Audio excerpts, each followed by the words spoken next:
Congratulations to Jonas Vingegaard of Denmark on winning the 2022 Tour de France. With this title, Jonas becomes the second Danish rider to win the Tour de France, joining the Hall of Fame with Bjarne Riis. As Vingegaard and Jumbo-Visma celebrate deep into the Parisian night, we ask the question, how did Jonas Vingegaard win the Tour de France?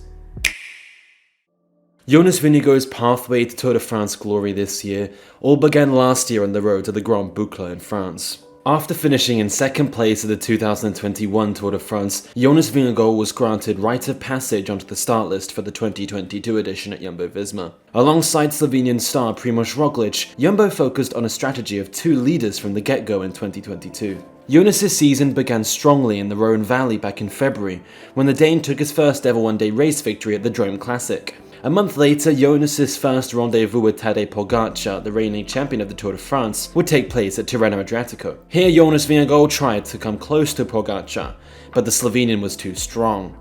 Eventually placing second in the Italian race, it looked like we were in for a Pogacar whitewash in 2022.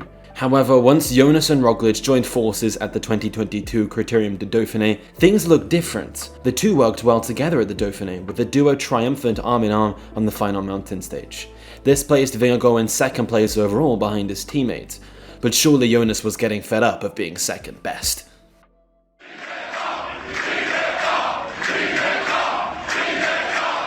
The 2022 Tour de France began in Denmark's capital of Copenhagen. As the hometown hero, Jonas was at ease. However, the pressure was there.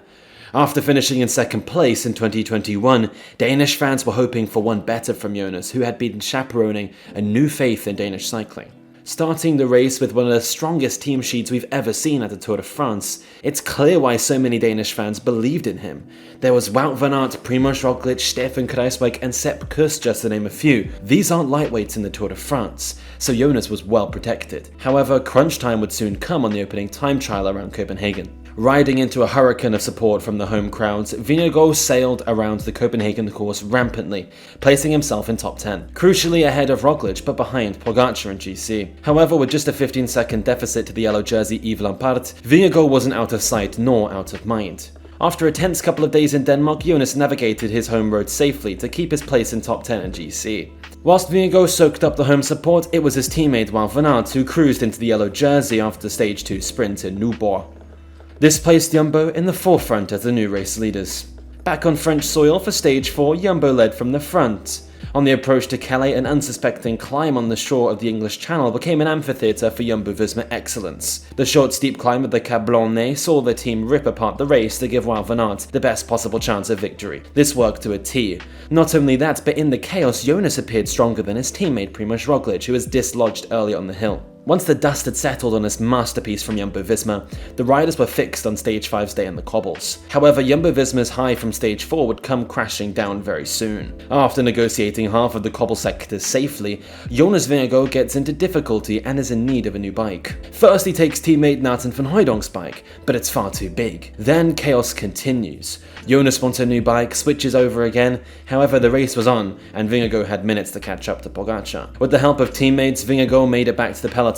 However, an emphatic ride from Pogacar granted the Slovenian a number of seconds in the GC fight. Jumbo-Visma's day seemed safe, but for Roglič this day was far from comfortable as he came down in a crash. Dislocating his shoulder and fracturing vertebrae in the process, Roglič stumbled home 2 minutes behind Vingegaard, granting Jonas control of the team. Stage 6's hilltop finish in Longwy saw the end of Wout van Aert's reign in yellow, but Jumbo couldn't tame the exuberant Tadej Pogacar, who danced away with the stage win to take not only the honours but also the yellow jersey. With a big reshuffle in top 10, Vingegaard now found himself in third place after the hilltop finish. The next day it looked to be the Pogacar show again. This time wearing the yellow jersey, Pogacar and his UAE team led the Planche des Belles Filles climb with style, placing Tadej in the perfect position for stage victory. After sweeping up the breakaway in the final 100 meters, Vingegaard and Pogacar went on the offensive for the stage victory. Vingegaard initially looked like the strongest, but with the second wind behind him, Pogacar pipped the Dane at the line to take his second stage win of the Tour de France. After a valiant effort from Vingegaard on the planche, he moved into second place overall, just 35 seconds behind. From a second place at La Planche, Jonas said that he wasn't downhearted and wanted to fight. And that fight continued into the Alps. With some uneventful mountain stages, Jonas often found himself fixed onto Tadej Pogacar's wheel all the way to the finishing line in every single dash to the line. However, Vingegaard wasn't gaining any time on Tadej. On the other hand, with a small 39 seconds gap to Pogacar, it was still all to play for. A yellow jersey on the horizon maybe? Jumbo knew that something special had to be pulled off to shake Pogacar. Stage 11 offered a queen stage through the Alps. The Galibier and the Granon climbs on the menu, both rising above 2,000 meters in sea level, could really test the peloton. With Pogacar losing a teammate in George Bennett, Jumbo could look to test the Slovenian on this relentless profile.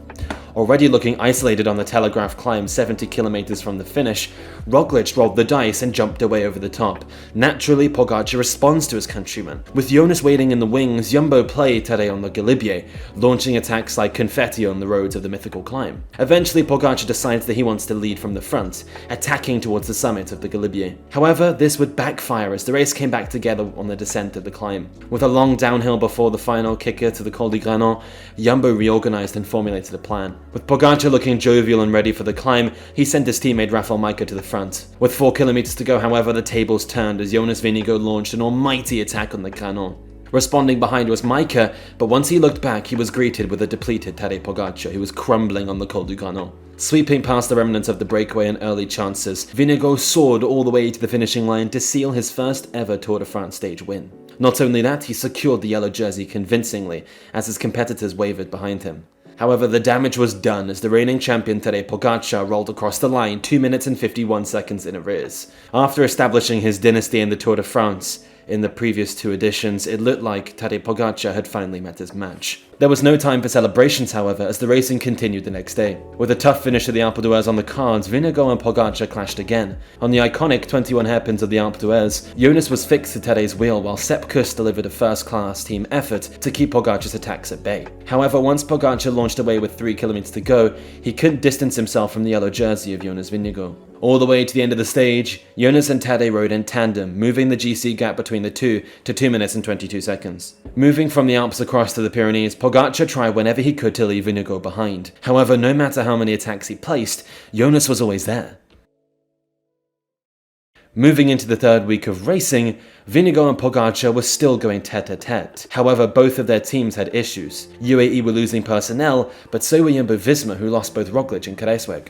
Stage 16 made for a new dawn, however, with a new chain of mountains on the way, the Pyrenees. For the 16th stage, Jumbo and UAE controlled affairs, trying to tee something up for their leaders. With Pogacar as the stronger descender on paper, we were expecting a move from Pogacar on this kind of profile. He tried, but it all came back together.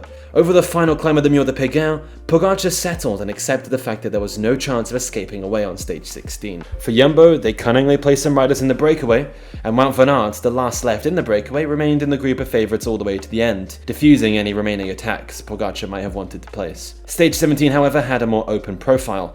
An uphill finish to Périgueux was on the agenda. From the get-go on the stage, UAE knew that they wanted to try to do something to turn this Tour de France around. After a valiant pull from Miguel Biel, the tide turned and Jumbo were on the back foot as they saw their domestiques pop out the back. At the front of affairs, Brandon McNulty drifted away, towing Tadej Pogacar and Jonas Vingegaard all the way to the top of the Périgueux.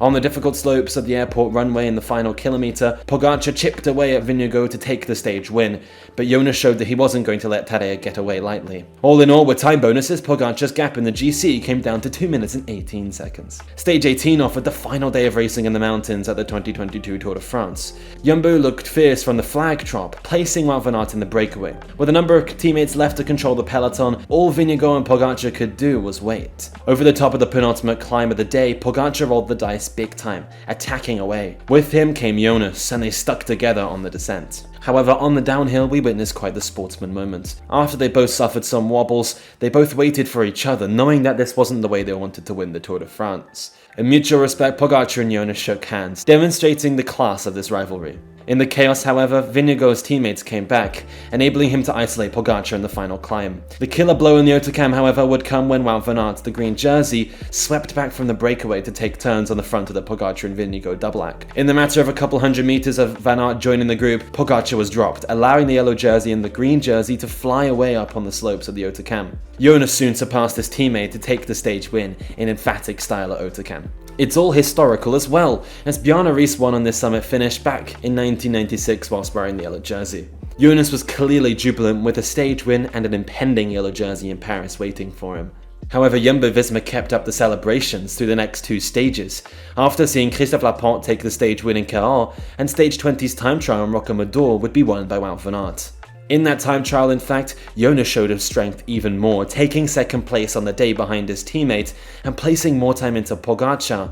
By the end of the stage, it was officially sewn up. Jonas Vingegaard sat 3 minutes and 34 seconds ahead of Tadej Pogacar and 8 minutes and 13 seconds ahead of Ineos's Geraint Thomas. With the yellow jersey secured for Paris, all Jonas Vingegaard could do was roll over the line in Paris to safely take out Denmark's second ever Tour de France victory. It's 26 years since the last Danish win, and in 2022, Jonas Vingegaard is triumphant. Furthermore, he also sealed the polka dot jersey after a strong performance in the Alps and Pyrenees.